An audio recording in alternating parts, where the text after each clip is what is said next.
We're just hanging out with the star of the film. Okay. First you were Homecoming, now you're Far From Home. What was it like coming back the second time?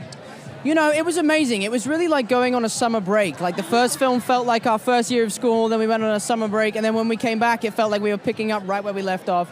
You know, the guys I work with in these films, they're my best friends in life, on screen and off screen, so I'm so lucky to get to work with them. And, you know, making a film that you can be this proud of is kind of hard to come by, and I'm just so lucky that I get to do it again. What was it like making the film as Spider-Man, but without Robert Downey Jr.? You know, it was emotional. It was really emotional. People like you, I think.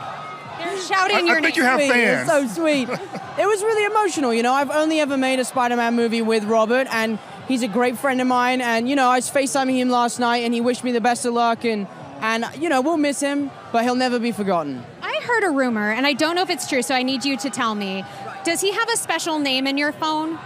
He's the Godfather in my phone. Yeah, he's like RDJ the Godfather. Yeah, that's what I have him as. All right. Okay, confirmed. That is true. Okay. Yes, it is, yeah. So, the film is called Far From Home. Right. But you shot a lot of it at home. I did, Did you yes. just stay at home, or did you stay in the hotel? No, I actually rented a house with all my buddies, and we live really close to the studio, which was really nice. But it's funny, the first film was called Spider-Man Homecoming. I shot it thousands of miles away from my home. This film's called Spider-Man Far From Home, and I shot it 20 minutes from my parents' house. So the names don't add up, but it's great to be here tonight. So Tom Holland Homecoming. Yes. Tom Holland Far From Home. That's true. That's right. That's exactly what it is. Yeah. You also got to work with Jake Gyllenhaal in this film. I love your dynamic on screen. What was it like? It was honestly a dream come true. You know, he's someone who I've looked up to for so long, and I've been such a huge fan of his, and it's really hard to name a bad Jake Gyllenhaal film. Like, it's not easy. So the chance for me to be 23 and to be able to work with him was a dream come true. And, you know, sometimes in the industry, meeting your heroes can be really scary, and meeting Jake was a dream and amazing, and I love him to bits. And we're actually wearing the same shoes tonight. Were you like, are you wearing your shoes? I'm wearing mine. No, it was a total accident, and I'm really worried because Jake's definitely going to wear them better than I do. Yeah. We'll have a shoe off later. Does that sound fair? Thanks for the close-up on my shoes, by the way. There you go. I really appreciate that. Well, he Big didn't get the close-up up of his shoes, so as far as we know, you own them. Yeah.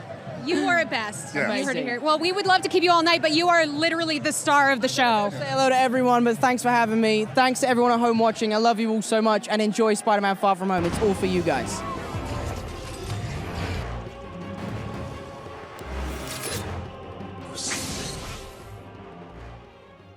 What is good, YouTube? Warstu here with a video on Spider-Man Far From Home and the future of the MCU being Phase 4 that we're going to find out about very soon after Spider-Man Far From Home comes out, as Kevin Feige won't reveal anything, even though Black Widow is currently shooting and potentially Taskmaster's in it. He won't even confirm they're shooting the movie, even though they've been shooting for 5 weeks, which is pretty insane. So if you are new to the channel, make sure to subscribe to never miss any of the videos. We are giving away Far From Home tickets tomorrow with the video, which will be my non-spoiler video, which will post 4 p.m. GMT normal time.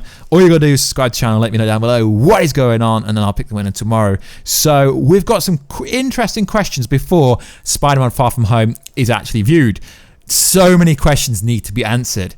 Will we find out who buys the Avengers Tower? Because we've seen in the latest trailer that he's standing in front of the tower that was destroyed during Avengers EndGame, but we don't know who's bought it. Are we actually going to find that out? I very much doubt it. Is Iron Man going to become the new Jarvis? What do you mean? Well, during Avengers EndGame, we found out who the actor is and the character is who later became the voice of Jarvis. So we see in a bunch of trailers for Spider-Man Far From Home that you get a version of the Tony Stark artificial intelligence glasses that allow him to scan everyone and find out exactly what they're doing, read all the text messages, essentially hack into them, which is pretty funny. But will they be voiced by Robert Downey Jr., Tony Stark? That would be interesting. It would keep Robert Downey Jr. alive and kind of in the MCU for years to come, if that's an avenue they want to go down. I can't personally see that happening, but it is a question of me going into it. I mean, but in theory, they could resurrect him. There is some crazy theories going around, but Robert Downey Jr. has been in the MCU for that long that I don't really think that's going to have any precedence in this movie. But my biggest question is, who is going to buy the Avengers Tower? Is it going to be the Benefactor, as there is a casting notice out for some character?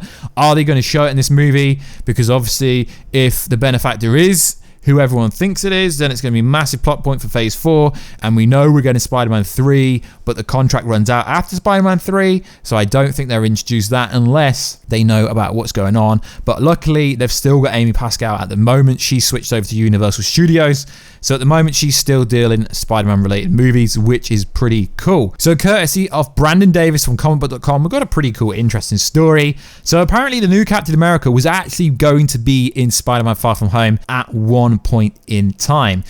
Whilst talking to Marvel Studios president Kevin Feige and creative executive Eric Carroll, comicbook.com heard about a cameo which almost came to be in Far From Home, which would have been awesome. We briefly talked about bringing in Falcon as Captain America at the end of Spider-Man Far From Home. Like maybe once Peter finished everything, he sort of like led the team, like maybe he calls in a favor, Carroll explained, but we also thought it was really important to the arc of this movie that there were not other Avengers available to Nick Fury or Peter, so he'd have to step up to do it himself. Ultimately, Spider-Man Far From Home is a Spider-Man journey, whether any other heroes appear or not. It's all about Peter stepping up, Feige added, and Peter getting out of the shadow, not just Tony's shadow, but all the Avengers in general. Because, by the way, he's Spider-Man. He doesn't need to be in the shadow of the Avengers.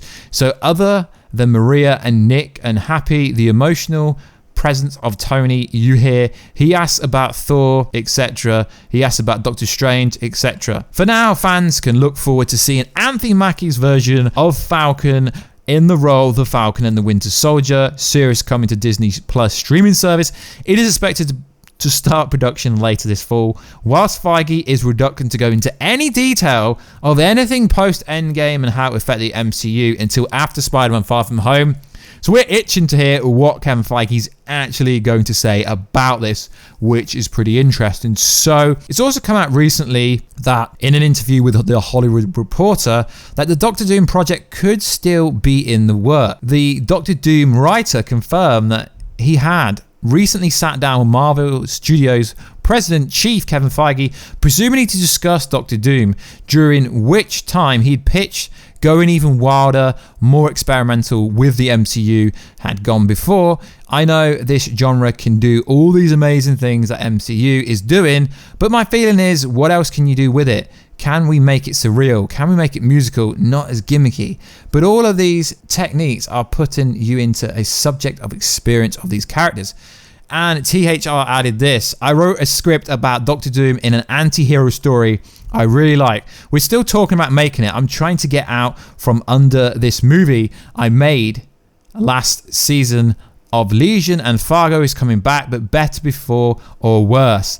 These are the stories we want to hear right now. I think you can bury your head in the sand and say, that's unfortunate because of our culture, because simplistic. Some people say that I don't look at it that way. I think the morality of telling stories on a larger scale, and it's even better part of the conversation than preventing the conversation from ever happening. So it is interesting that they are still open to the idea of introducing Doctor Doom, but Doctor Doom, although they are selling it like it would be a standalone story, with Doctor Doom you would have to kind of introduce, I guess, the Fantastic Four in some capacity, which would be very interesting if that was the case. Doctor Doom was rumoured to be the villain, the new villain of Marvel Avengers EndGame, and a bunch of other people were rumoured to appear, but no one actually appeared. The only official announcement we have of Phase 4 villains currently is whoever the person is in the images that were posted for the Black Widow movie,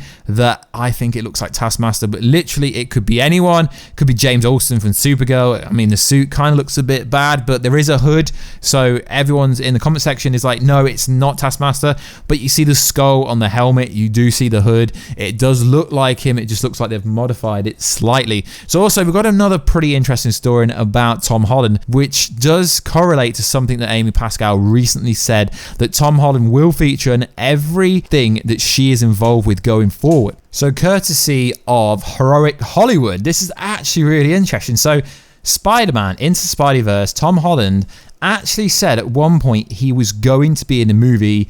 It's related to Holland. He had a cameo role and he was essentially going to meet Miles Morales in it. At one point I was supposed to be in it, said Holland. Yeah, there was going to be another Peter Parker. It was a scene in a train station or something, and it was going to be like an Easter egg. It was going to walk through the background and say like, hey kid, or something. Never happened. So that would have been pretty cool if the potential for that was there. Then it does open the possibility, as you know, we've already posted a video about Tobey Maguire and Andrew Garfield appearing in a Spidey-verse or Marvel-verse based storyline, maybe in Spider-Man 3.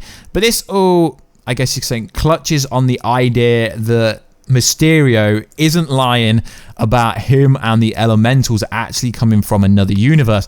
Now, if the multiverse is real, then potentially we could get Tobey Maguire and Andrew Garfield appearing in some capacity if they should agree to appear in Sony Marvel movies again. That would be pretty cool. But it is interesting that Tom Holland was originally supposed to be in it, because Amy Pascal did recently say that he is going to be in everything. So that means Venom, into Spidey-verse 2, Venom 2, which will be very interesting because his contract actually isn't with Marvel. I presume parts of the contract are with Marvel, but he's actually signed to be Sony Spider-Man. It just happens to reside inside the MCU currently. So at the start of the video, I did tag the Tom Holland avoid spoiler section at the start of the video. I think it is pretty funny because the irony is that Tom Holland does avoid spoilers when really he is the king of spoilers. So for some reason, Tom Holland refers to Robert Downey Jr. as the godfather of the MCU, which makes sense. But he came out recently and said that he sees Robert Downey Jr. as the new Uncle Ben. But as far as we can already establish, Uncle Ben's storyline has already happened before Spider-Man Homecoming. So I'm a bit confused where and if how this has come about, because I'm pretty sure the Uncle Ben storyline did play out, but they didn't want to do the boring generic Uncle Ben storyline this time round. Obviously the third iteration of Spider-Man on the TV screen, movie screen, so they didn't do it. So like always guys, please like, subscribe and comment, and I will catch you in that next video very soon. Catch ya later.